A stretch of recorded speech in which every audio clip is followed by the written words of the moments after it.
In the 5th century BC, a massive caravan of roughly 5,000 men, women, and children gathered outside the ruins of Babylon. They were carrying a royal decree from Artaxerxes, the ruling monarch of the Persian Empire, granting them permission to return to their ancestral homeland. This map shows the sheer physical reality of the journey they had ahead of them. To get to Jerusalem, this vulnerable group had to walk 900 miles on foot. It was a grueling 4-month marathon across unforgiving terrain. But the distance was only part of the problem. The established trade route was heavily infested with desert bandits and organized paramilitary groups who made a living ambushing travelers along these unprotected highways. This graphic breaks down exactly why this specific caravan was such a huge target.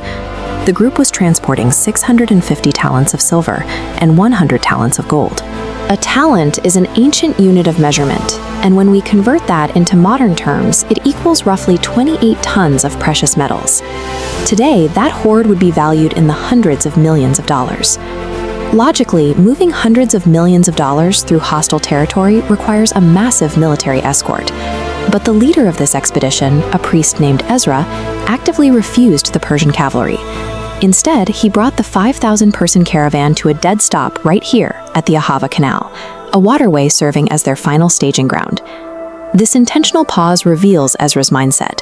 For him, the idea of God's hand protecting them was a literal survival necessity. He believed that meticulous spiritual preparation was the absolute highest form of logistics. Upon stopping at the canal, Ezra's first protocol of spiritual logistics was to initiate a strict census. He went through the manifest, counting every family among the 5,000 people. As he reviewed the records, he found a glaring anomaly. Despite having immense wealth and a massive crowd, there wasn't a single Levite in the camp.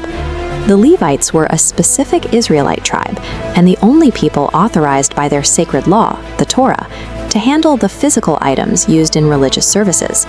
Ezra halted the entire multi-million-dollar mission immediately.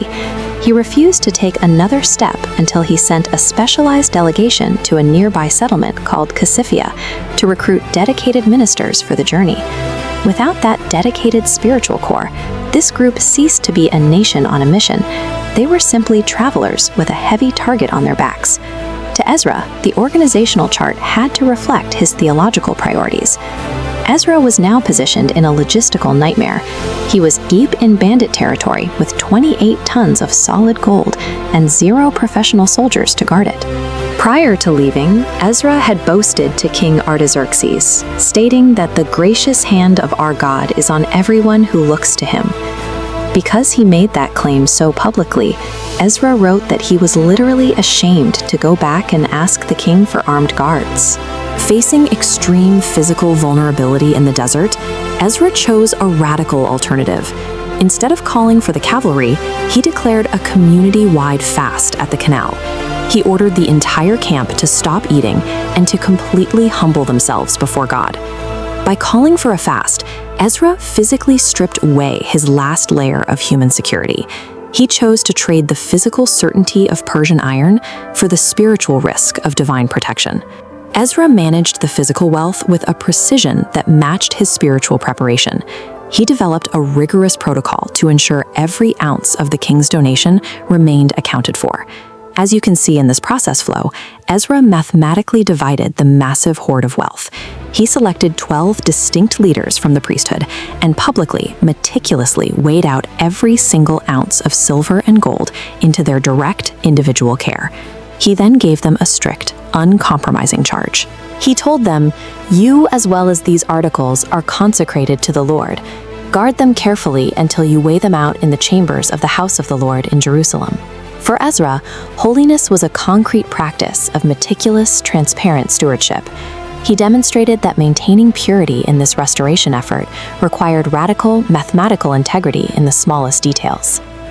On the 12th day of the first month, the caravan left the Ahava Canal, successfully walking the treacherous 4-month gauntlet through the harsh desert terrain, and the text records that they were protected from every single ambush along the way.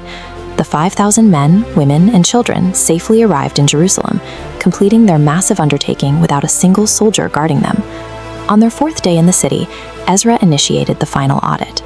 Every single item of gold and silver was reweighed in the temple, and the records show that everything was perfectly accounted for by number and weight. The trek to Jerusalem required 4 months of constant walking, a marathon of trust where every mile challenged their decision at the canal. We often find ourselves at our own Ahava canal, facing a major career shift, a transition in parenting, or a frightening health diagnosis.